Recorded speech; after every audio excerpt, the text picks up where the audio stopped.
Halo teman-teman, welcome back to my YouTube channel. Jadi, di video kali ini saya akan menceritakan sedikit pengalaman saya menjadi seorang pedagang. Nah, untuk teman-teman yang belum subscribe, jangan lupa subscribe ya, karena subscribe itu gratis. Baik teman-teman, jadi sukses itu bisa berasal dari banyak jalur. Jadi salah satunya atau yang dipilih oleh saya adalah menjadi seorang pedagang warung sembako. Nah, jadi sukses itu tidak terjadi dalam waktu dekat. Dia butuh proses yang begitu panjang. Jadi kita sebagai pedagang harus selalu menikmati proses tersebut. Karena menjadi seorang pedagang, resiko atau tantangannya itu sangat besar menurut saya. Jadi, misalkan kita itu sebelum membuka usaha, kita itu harus selalu memikirkan risiko dan juga hal apa saja yang wajib kita siapkan. Jadi contohnya seperti modal, mental kita, dan juga waktu, tenaga. Karena menjadi seorang pedagang menurut saya, tenaga, waktu, modal, dan juga mental kita itu sangat-sangat penting. Tapi di samping itu semua, kita itu selalu mengingat tujuan kita menjadi seorang pedagang itu untuk apa? Atau alasan kita menjadi seorang pedagang itu untuk apa? Jadi pada saat kita merasa down atau merasa kurang semangat, maka kita harus melihat lagi alasan kita dan juga tujuan kita menjadi seorang pedagang. Jadi menurut saya, untuk membuka suatu usaha itu modal sangat tingkan, di mana modal itu terdiri dari 3 hal, yaitu modal awal, modal pengembangan, dan juga modal akhir. Tapi kalau modal akhir ini saya rasa sudah masuk seperti keuntungan kita ya.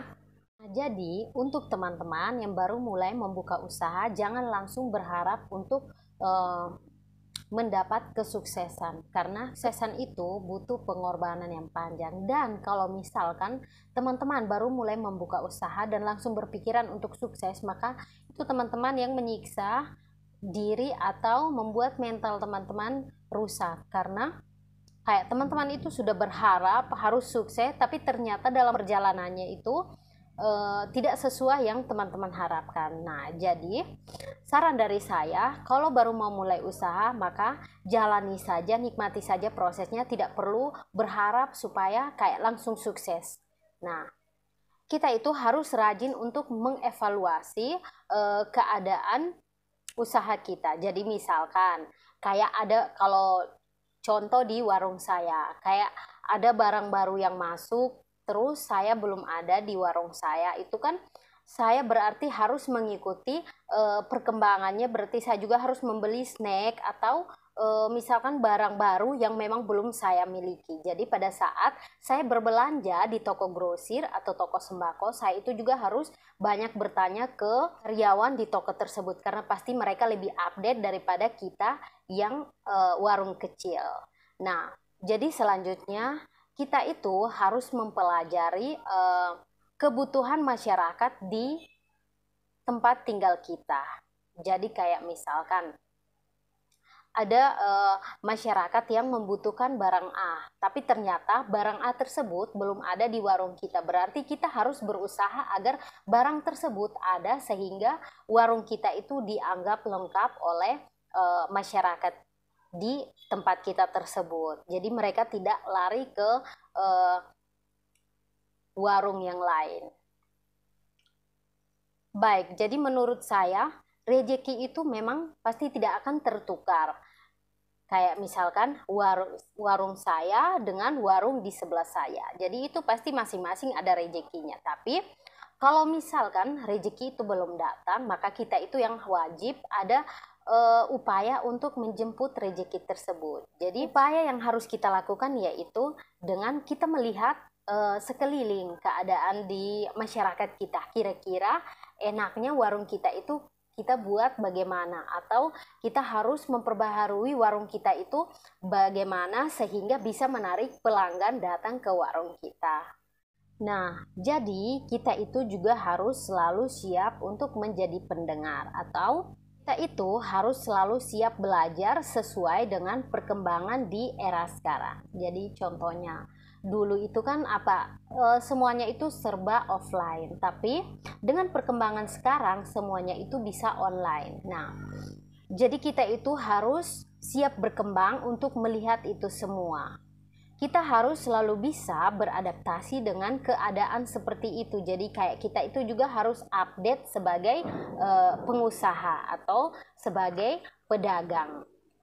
Baik, jadi kita sebagai seorang pedagang, kita harus bisa beradaptasi dengan keadaan di sekitar kita. Jadi artinya kita beradaptasi dengan keadaan kita sebagai pedagang ya. Jadi bukan kita itu beradaptasi dengan mereka yang sebagai pegawai atau pokoknya beda profesi sama kita. Jadi kalau untuk laba itu menurut saya sama seperti gaji. Jadi kalau kayak karyawan itu setiap bulannya pasti menerima gaji dari kerja dia selama sebulan. Nah, kalau kita sebagai seorang pedagang, kita itu juga menerima laba dari setiap penjualan kita.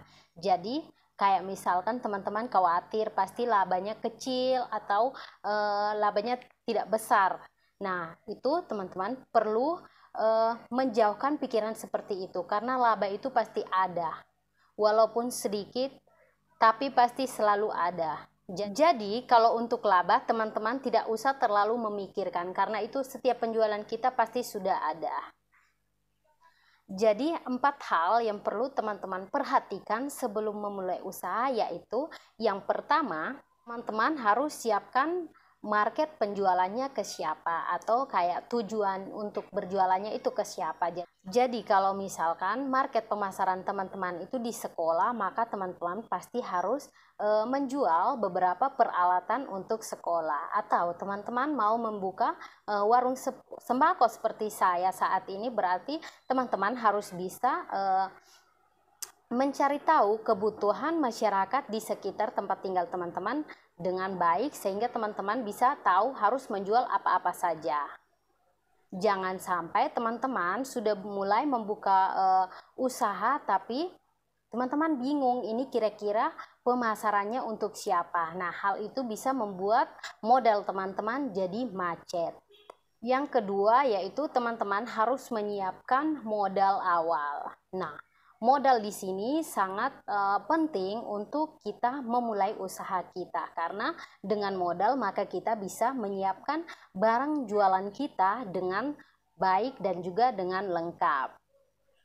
Yang ketiga yaitu modal pengembangan. Nah, jadi ini terjadi, saya juga alami ini. Jadi saya juga membuat kesalahan pada saat saya membuka warung sembako. Modal saya itu 50 juta. Nah, dari 50 juta tersebut saya langsung menghabiskan untuk membelanjakan barang-barang jualan saya. Jadi saya tidak menyisihkan 10 juta atau 20 juta untuk modal pengembangan, dan ternyata itu salah ya teman-teman. Jadi pada saat kita memulai usaha berarti kita itu harus menyiapkan modal pengembangan. Jadi misalkan usaha kita sudah berjalan beberapa bulan, baru kita bisa menggunakan modal pengembangan tersebut untuk perkembangan warung kita. Jadi contohnya teman-teman sudah memulai usaha tapi barang teman-teman belum lengkap. Nah, dalam beberapa bulan kemudian teman-teman bisa menggunakan modal pengembangan tersebut untuk menambah barang-barang di warung teman-teman.